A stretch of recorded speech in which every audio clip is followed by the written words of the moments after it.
Artinya apa? Seseorang akan mampu bertobat pertama bila dia punya perencanaan dalam dirinya, sengaja ingin tobat kepada Allah.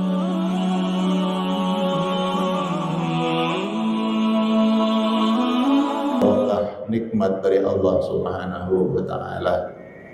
Senantiasa Allah paringi kita sehat walafiat, dimudahkan urusan dunianya, diberkahi rezeki hidupnya. Amin ya rabbal alamin. Alhamdulillah. Bapak Ibu yang dimuliakan oleh Allah, kajian pada ba'da subuh ini saya akan menyampaikan satu bab kecil tentang bertaubat kepada Allah Subhanahu wa taala, mengambil dari salah satu kitab yaitu Tajul Arus yang ditulis oleh seorang ulama besar nan terkenal, viral pada masa eranya dan sampai hari ini dikaji di pondok-pondok pesantren. Walaupun dalam kehidupan kita mengenal yaitu Syekh Ibnu Athaillah As-Sakandari itu dengan karya yang fenomenal yaitu kitab Al-Hikam berupa hikmah-hikmah. Beliau punya banyak kitab. Salah satu kaji pada subuh ini, kitab yang beliau tulis namanya Tajul Arus. Tajul Arus itu artinya mahkota pengantin, al-hawi tahdzibin nufus, yaitu mencakup bagaimana pembersihan jiwa kita. Bapak Ibu yang dimuliakan oleh Allah Subhanahu wa taala, pengenalan tentang Syekh Ibnu Athaillah pada awal pertemuan kita dahulu ketika saya bahas tentang pasal 1 di dalam Al-Hikam. Beliau adalah Abdul Fadl Ahmad bin Muhammad bin Abdul Karim bin Abdurrahman bin Abdullah bin Ahmad bin Isa bin Al-Husain bin Athaillah Al-Jazami nasabanil Malik mazhaban Al-Iskandariyu Daron. Jadi beliau nama aslinya adalah Ahmad. Orang-orang para ulama itu selalu menyambungkan bin sampai kesekian generasi itu masih hafal. Saya juga hafal baru hanya berapa tingkat, selebihnya lupa, enggak tahu, bukan lupa, enggak tahu. Di bapak, kakek, buyut, seterusnya itu sudah kehilangan arah, kita lupa. Bapak Ibu yang dimuliakan oleh Allah Subhanahu wa taala, Bismillahirrahmanirrahim. Di dalam kitab Tajul Arus ini dipersoalkan tentang siapa sebenarnya yang menulis Bismillahirrahmanirrahim pada pembukaan kitab beliau. Sehingga ada yang menjelaskan tulisan Bismillahirrahmanirrahim itu adalah orang lain yang menyadur kitabnya untuk diperbanyak. Ada yang mengatakan begitu. Karena tidak mungkin seorang pribadi nantinya itu memuji dirinya. Itu tidak mungkin terjadi pada hamba-hamba Allah yang soleh. Kalau dia bercerita kepada orang, tidak mungkin dia membesar-besarkan, mengagung-agungkan dirinya, mengunggulkan dirinya, memuji dirinya. Itu sesuatu hal yang tidak mungkin dilakukan. Karena di dalam pembukaan ini disebutkan alhamdulillahi rabbil alamin wa sallallahu ala sayyidina Muhammadin wa ala alihi wa sahbihi ajmain. Hadza kitabun tajul arusi al-hawi li tahdzibin nufus ta'lifu syekh, kan, al-imam al-jami baina ilmi syariah wal haqiqah. Jadi dijelaskan sang penulis Tajul Arus al-hawi li tahdzibin nufus, mahkota pengantin, mencakup isinya adalah bagaimana seseorang itu membersihkan jiwa. Coba di mana sambungannya mahkota pengantin? Seorang pengantin itu katakan disebut raja sehari atau sehari semalam. Lalu dia dipakaikan pengantin sebagai bentuk apa? Sebagai bentuk penghargaan, sebagai bentuk penobatan, sebagai bentuk sangat dipuji saat itu sebagai seorang raja, gitu kan? Dan di sini diibaratkan Syekh Ibnu Athaillah As-Sakandari itu menuliskan bahwa isi kitab ini, kalau seseorang mampu mencuci jiwanya dengan bersih, maka dia ibarat seorang pengantin saat itu. Pengantin itu kan katanya malam pertama malu-malu, malam kedua matikan lampu, malam ketiga enggak boleh ada yang tahu, karena hanya milik dia. Betapa senangnya, kan? Aduh senangnya, wah cakep, nyambung. Nah, itu pengantin. Maka kitab ini isinya, kalau dikaji terjadi pembersihan jiwa, maka akan Allah beri yaitu suatu kebahagiaan di dalam kehidupannya. Nah, kita lanjut. Ta'lifu Syekhil Imam Al-Jami baina ilmi syariah wal haqiqah.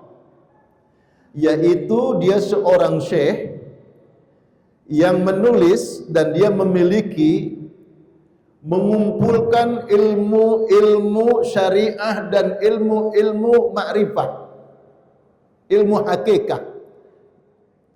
Tajidin, mahkota agama, yaitu Abil Abbas Ahmad bin Athaillah As-Sakandari rahimahullahu ta'ala. Itu untuk pembukaan. Kita masuk kepada sekarang bab At-Taubah. Beliau dawuh, jadi ulama ini tidak sembarangan. Ibnu Athaillah As-Sakandari ini, beliau seorang ahli ilmu syariah, beliau juga sebagai seorang ilmu hakikat. Ilmu hakikat itu lebih tinggi daripada ilmu tasawuf, ilmu tariqah. Perjumpaan lalu kita bahas ada syariah, ada tariqat, ada hakikat, ada makrifat. Beliau mengkaji di dalam ilmu syariah dan hakikat. Itu sudah pada posisi yang sangat final, karena setelah itu tinggal Allah berkenan memberikan makrifat di dalam dirinya. Kata beliaunya, ayyuhal abdu utlubit taubata minallah fi kulli waqtin. Wa ayyuhal abdu, hai hamba Allah. Mudah-mudahan kita termasuk hamba Allah, ya. Utlubit taubata minallah fi kulli waqtin. Bertobatlah kalian kepada Allah di setiap waktu. Jadi beliau mengajak kita tobat kepada Allah pada setiap waktu. Banyak orang tobat itu nek wis kene batune baru tobat. Orang itu kalau berbuat dosa maksiat sing ketara, nek gak ketara mboten nggih. Nek betul-betul berbuat dosa dan ketahuan orang, itu baru tobat. Kata beliaunya, tobat tidak perlu menunggu, lakukan setiap waktu. lakukan setiap saat. Maka unik Pak, bahasa kitab itu. Padahal kalau bertobatlah kepada Allah itu langsung tubu ilallah atau tubbillah. Tapi utlubit taubah. Artinya apa? Seseorang akan mampu bertobat pertama bila dia punya perencanaan dalam dirinya, sengaja ingin tobat kepada Allah. Kalau dalam dirinya tidak ada keinginan tobat, walaupun dia berbuat maksiat, berbuat dosa, tidak akan bertobat dia. Maka tobat harus didasari dengan kesadaran. Akeh dosaku, akeh maksiatku, punya kesadaran, lalu berencana, dibuat perencanaan, saya harus tobat kepada Allah. Yang kedua, orang bertobat itu harus istiqomah. Beten tobat sambel nih. Cari ini pedas, ya diulangi mana enak pedas. Tobat terus tobat. Yang ketiga, memastikan dalam tobatnya itu, ya Allah, Engkau mengampuni dan Engkau meridhoi pertobatanku kepadamu. Kita kan umumnya, Gusti Allah wis tobat loh aku, perkara kau terima apa enggak urusanmu, aku enggak haru. Betul. Dia orang ini punya kesungguhan agar tobatnya diterima Allah, diridhoi oleh Allah. Oleh karena itu di sini utlubit taubata minallah, bukan ilallah. Bertobatlah kamu ilallah, betul, tapi minallah. Kenapa? Dia punya dari sisi ilmu hakikat, ketika seseorang itu bisa taubat, sebenarnya Allah yang menggerakkan dia untuk taubat. Bila Allah tidak menggerakkan dirinya untuk taubat, tak akan terjadi pertobatan. Bapak Ibu, kita hari ini, pagi ini, datang ke Masjid Agung ini, sholat subuh berjamaah, syariatnya kaki panjenengan, badan panjenengan, budal teko omah, teko nang masjid niki, syariatnya badan panjenengan, anggota tubuh panjenengan, namun hakikatnya Allah yang gerakkan. Maka semua minallah, dari Allah subhanahu wa ta'ala. Betapa lembut ungkapan beliau ini. Bertobatlah kepada Allah. Hakikatnya, lakukan semua ini meraih pertolongan Allah kepadamu agar engkau bisa bertobat. Karena Allah menolongmu bisa tobat. Dan tobatnya setiap waktu. Bapak Ibu, kalau kita bicara tobat, urusannya dengan dosa. Sedikit orang yang memahami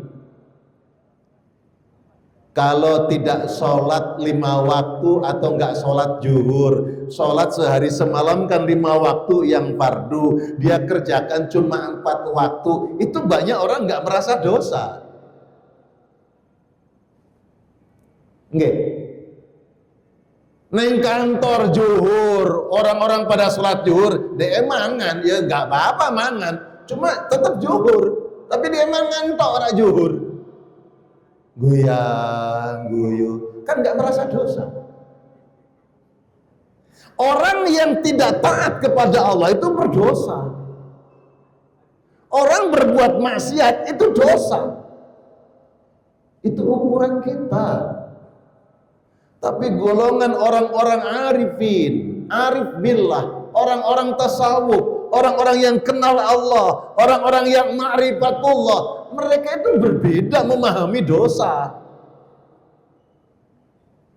Kalau saya tidak sholat subuh, tidak sholat isya, itu dosa. Menurut panjenengan sami. Tapi ulama itu mikirnya gini, tidak sholat berjamaah itu dosa. Beda. Ada lagi lebih tinggi, sholat berjamaah, ketinggalan takbiratul ihram imam itu dosa. Enten malih. Enten malih, jamaah itu sudah sholat berjamaah, tidak ketinggalan takbiratul ihram imam. namun dia masih ada lamunan, itu merasa dosa. Tingkatannya banyak. Maka diingatkan oleh beliau, ayyuhal abdu utlubit taubata minallah fi kulli waqtin. Bertobatlah kalian kepada Allah pada setiap waktu. Gak usah nunggu besok atau lusa. Aku enom kowe tobat wis tuwek. Kan banyak itu, aku masih sehat. Apakah mau nunggu tobat saat sakit? Kan Nabi mengingatkan, Allah tidak menerima taubatnya seorang hamba saat napas sudah di tenggorokan. Itu bunyi hadis. Dan kita tidak pernah tahu kontrak umur dengan Allah berapa lama kita hidup, kita tidak pernah tahu. Maka beliau mengingatkan, taubatlah kepada Allah pada setiap waktu. Fa inna Allah Ta'ala qad nadabaka ilaiha. Sesungguhnya Allah Subhanahu wa Ta'ala telah memerintahkan kepadamu untuk bertobat kepadanya. Faqala Ta'ala wa tubu ila Allahi jami'a ayyuhal mu'minun la'allakum tuflihun wa tubu ilallah. Kira jelas, taubatlah kalian kepada Allah jami'a, secara menyeluruh dalam dirimu. Apa yang dikerjakan kedua mata selama ini, apa yang dilakukan oleh pikiran kita, apa yang dilakukan oleh anggota tubuh kita yang lain, semua diajak taubat kepada Allah Subhanahu wa Ta'ala. Taubat itu bukan berarti cuma astagfirullah tok, hanya lisan tok, tapi taubat secara menyeluruh, jiwa raganya bertobat kepada Allah Subhanahu wa Ta'ala. Ayyuhal mu'minun, wahai orang-orang yang beriman, bertobatlah kepada Allah la'allakum tuflihun. Jika engkau ingin mendapatkan kebahagiaan, jika engkau ingin mendapatkan kemenangan, jika engkau akan mendapatkan keberuntungan yang besar dari Allah, maka bertobat kepada Allah Subhanahu wa Ta'ala. Tobat itu kalau dalam makna zahiriyah, taba yatubu taubatan, artinya orang yang kembali. Apa kembali? Keliru dalane. Arep neng Malang kok budale rono. Ngalor, mesti ngidul. Ngalor, keliru neng Malang kono. Balik deh. Oh iya keliru. Sepurone nggih. Orang yang jalannya sesat, jalannya keliru, jalannya salah, ayo balik nang Allah. Maksudnya begitu tobat itu. Ya Allah, umur sudah di atas 40 tahun, kok saya seneng nyakiti orang, ya? Tobat balik, gak usah diulangi lagi. Mandek, meneng, ayo balik nang Allah. Isi lisanmu dengan zikir kepada Allah, dengan istighfar kepada Allah. Ayo badanmu taat kepada Allah, lakukan perintah Allah, tinggalkan larangan Allah. Itu maksudnya. Wa qala ta'ala, Allah Subhanahu wa Ta'ala berfirman, innallaha yuhibbut tawwabin wa yuhibbul mutatahhirin. Orang-orang yang bertobat itu disenangi oleh Allah. Allah mencintai orang-orang yang bertobat. Allah senang, pakai banget. Senang kepada orang-orang yang bertobat kepada Allah. Dan Allah juga mencintai, menyukai orang-orang yang membersihkan jiwanya. Jadi orang yang bertobat itu pembersihan jiwa raga. Jiwa dulu, insya Allah raganya mengikuti. Orang itu kalau hatinya baik, bersih, insya Allah perbuatan yang dilakukan oleh anggota tubuhnya akan akan baik, akan bersih. Makanya di dalam lagu Indonesia Raya tuh, bangunlah jiwanya, bangunlah badannya untuk Indonesia Raya. Jadi bangun jiwa dulu. Orang kalau jiwanya bangun, insya Allah raganya bangun. Nggak ngomong tok, cinta NKRI, cinta NKRI, di mana cinta NKRI, jiwanya nggak dibangun, ngomong tok. Tapi kalau jiwanya terbangun, maka ucapannya itu akan mengikuti. Begitupun taubat kepada Allah akan mencucikan jiwa raga kita. Wa qala Rasulullah sallallahu alaihi wasallam, inni la yughanu ala qalbi wa inni la astaghfirullah fil yaum 70 marrah. Nabi bersabda, sesungguhnya hatiku dipenuhi dengan cahaya dan aku selalu meminta ampun kepada Allah setiap hari 70 kali bertaubat kepada Allah.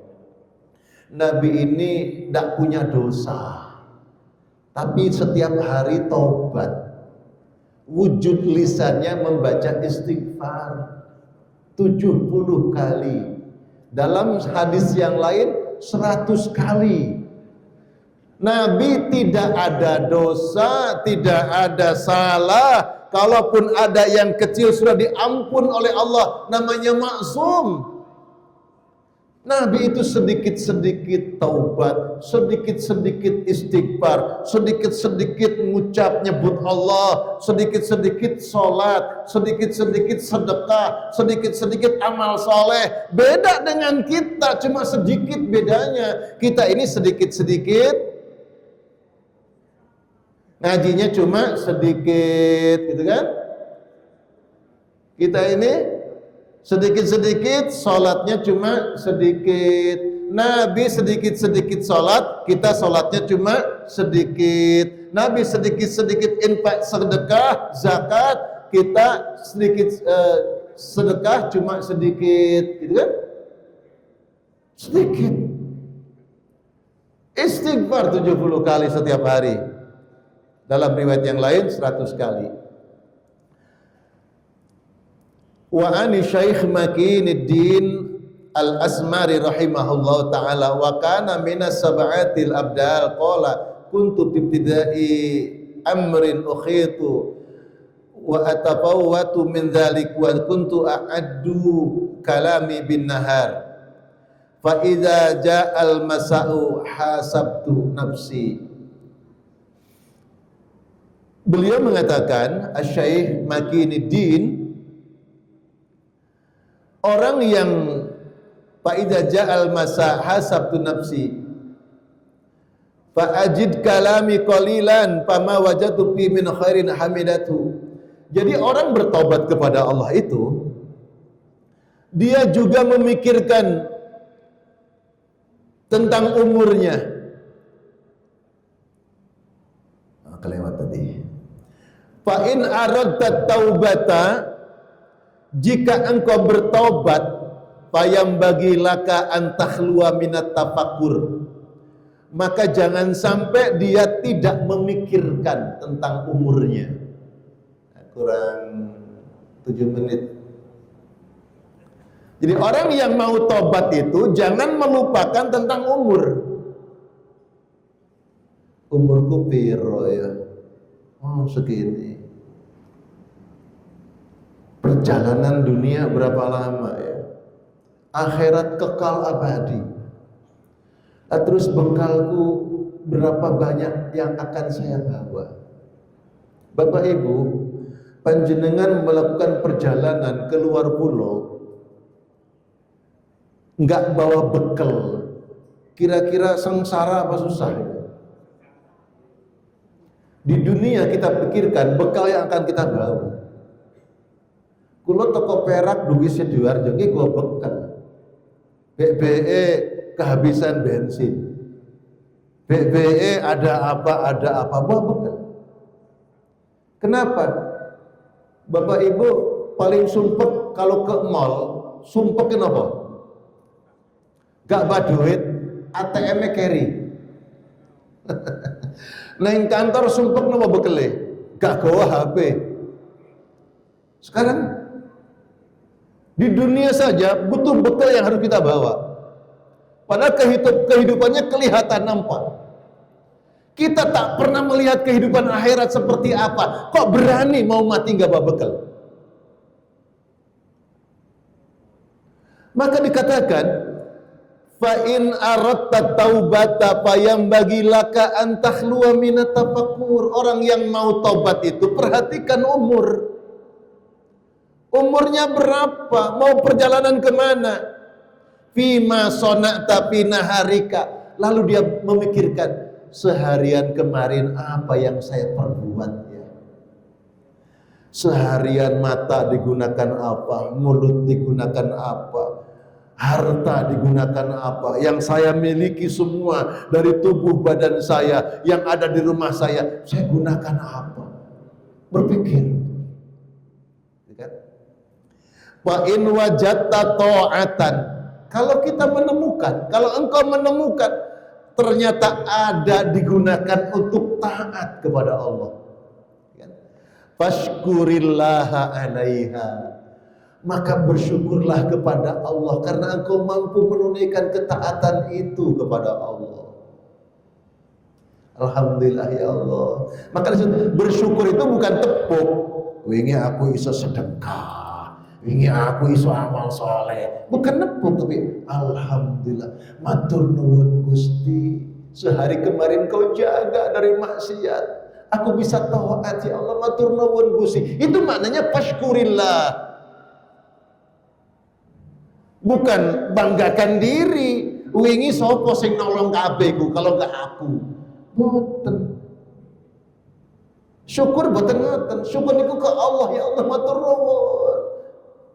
Panjenengan sudah menolong diri ini bahkan keluargaku bebas dari maksiat. Justru didorong untuk melakukan perbuatan taat. Alhamdulillah. Fashkurillah 'alaiha. Wa in wajadta maksiatan, jika engkau mendapati ternyata ada maksiat yang kau perbuat, mata digunakan untuk maksiat, telinga untuk maksiat, mulut untuk maksiat, anggota tubuh badan untuk maksiat, bahkan hati maksiat. Ya apa maksiatnya hati? Makan. Buruk sangka ke orang itu dikira nggak dosa. Dosa saudara. Benci ke orang itu kan di hati. Benci ke orang itu apa enggak dosa? Dosa saudara. Nggih, banter dewe. Matur nuwun. Nggih. Jika engkau menemukan ada maksiat,